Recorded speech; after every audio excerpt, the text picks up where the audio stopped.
If you're reading this, remember one thing. Some stories weren't buried by accident. They were erased on purpose. Because what happened in the winter of 1952 wasn't just classified, it was obliterated. No testimony, no archive, no trace in the National Register. Only one thing survived. A single blueprint discovered in 2019, a blueprint that should have never existed. It was found inside the rusted remains of a farmhouse in rural Pennsylvania, sealed inside an oil-coated metal tube meant to outlive a bomb blast. It carried no signatures, no dates, no official stamps, except one symbol burned into the corner. Project Meadowglass, USAAF, Restricted Level 6. Level 6 doesn't appear in any public military index. Not in the Air Force, not in the National Archives, not even in the CIA's redacted lists. And yet that one blueprint, that single sheet of paper, reopened a mystery that had been silent for nearly 70 years. A mystery involving a missing squadron of engineers, a forbidden scientific experiment, a ghost town that appears on no American map, and the only U.S. military operation officially denied before it was even acknowledged. This is the story of Operation Meadowglass, the strangest American research project you've never heard of, and the reason its blueprint was meant to die in darkness. You won't find the name Shelburne Hollow in any atlas. Ask anyone from central Pennsylvania, and they'll tell you the same thing. There's no such place. But in the winter of 1952, the United States Air Force sent 42 personnel to that exact region. Station logbooks from the time list their departure. None list their return. The government had an easy explanation. This unit does not exist. So how did we learn Shelburne Hollow was real? Because of a man named Dr. Lawrence Whitford, a civilian geophysicist contracted by the USAAF. His diary, recovered from the same farmhouse as the blueprint, provides the only surviving account of what Meadowglass was meant to accomplish. His first entry is dated January 9, 1952. They showed me the hollow today, a valley erased from the maps and sealed under 6 layers of jurisdiction. What lies beneath is older than the United States, older than European settlement, maybe older than the continent itself. Most historians dismissed Whitford's diaries as the writings of a paranoid scientist. That was before the blueprint surfaced. The blueprint didn't show buildings, runways, or bunkers. It showed a machine, a massive underground lattice of 9 electromagnetic towers, 3 concentric tunnels, and 1 circular chamber labeled simply the array. Measurements suggest it was nearly 400 feet in diameter, larger than any particle experiment attempted on U.S. soil at that time. But the chilling part wasn't the size, it was the purpose. In faded ink near the center of the diagram was a handwritten note: subsurface resonance study, structural weak point mapping, geological memory displacement. Geological memory. Rocks don't forget, scientists say. They hold ancient data. But what does displacement mean? According to Dr. Whitford's diary, this machine, it can make the earth speak or scream. In January 1952, Whitford and a team of Air Force engineers arrived at the hidden valley. The place didn't match any descriptions of Pennsylvania's geology. Trees bent unnaturally, light behaved strangely, dimming without clouds. Birds avoided the area entirely. Compass needles spun uselessly. Was it natural, or the early experiments of Meadowglass? Whitford wrote, "The air hums here even when the generators are off. The valley feels occupied." The local population had already been relocated under classified agreements. Some families were paid. Some were simply evicted.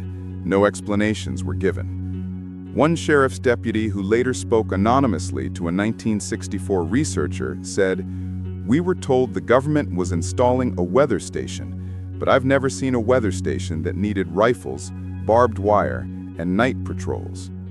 Inside the valley, the team found something older than their project. Stone pillars buried under the soil, arranged in a perfect circle, almost identical to the blueprint of the array. Whatever the U.S. Air Force planned to build, someone had built a version of it thousands of years earlier. Whitford's account of the first test is the only one that exists. The experiment occurred on February 3, 1952, at 2100 hours. The array was activated at low power to scan the bedrock beneath Shelburne Hollow. Whitford described a deep, metallic vibration rising from the ground, one that didn't come from the machines. It sounded like the valley answered us, like something beneath was waking up. The array detected a cavity deep underground, shaped almost like a chamber. Engineers assumed it was a natural cave. Whitford disagreed.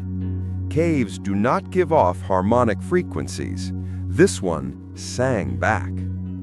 On low power, the test was considered a success, but the second test, that changed everything.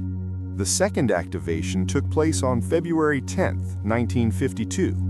Power was increased by 300%. What happened next appears in 3 sources: Whitford's diary, a partially burned field report, and declassified Air Force radio logs released in 1998. At 21:34 hours, all 3 sources agree on one detail: the valley floor moved. Whitford wrote, "The ground rippled like water. The soil bulged, then flattened, then rose again. Not earthquake behavior, more like something pushing up from below." The burned field report states, "Project Array triggered subsurface instability of unknown origin. Personnel reported auditory hallucinations. Multiple team members injured by terrain displacement."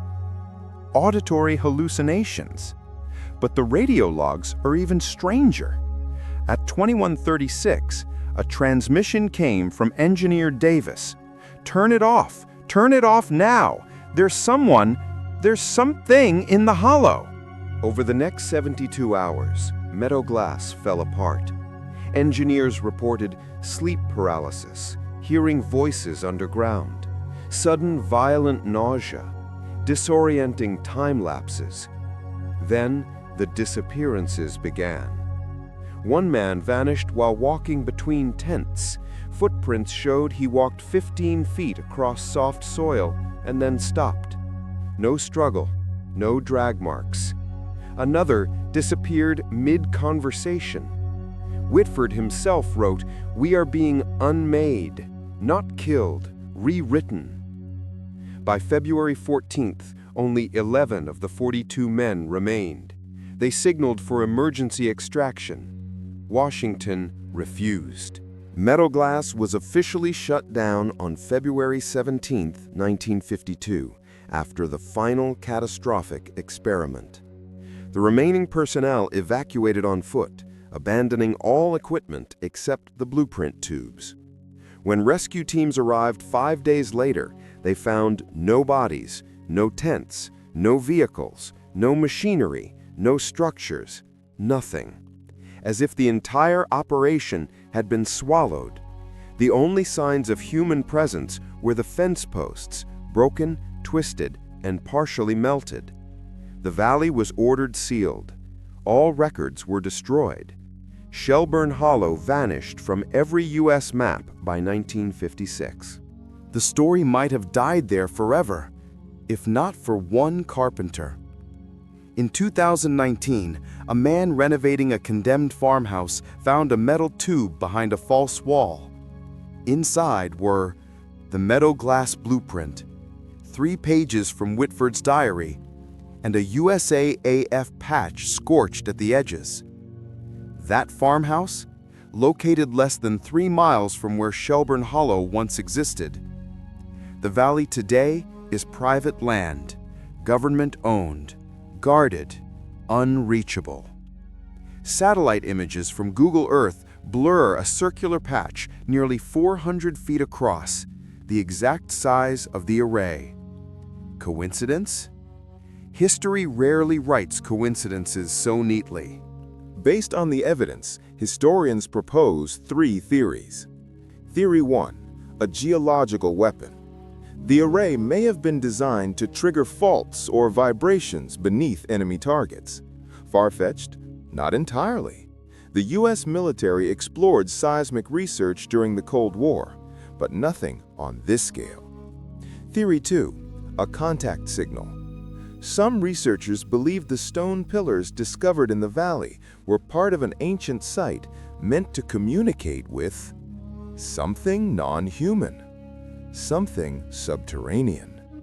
Whitford's entries support this. It answers us, not in language, in resonance. Theory 3, a time-space resonance experiment. This is the most controversial. Geological memory displacement could imply the array was designed to read the past, alter the past, or overlay different timelines beneath physical space. Could that explain the disappearances? Did those men die or slip out of our timeline entirely? Whitford's final diary line is chilling. I feel myself fading, not dying, becoming else.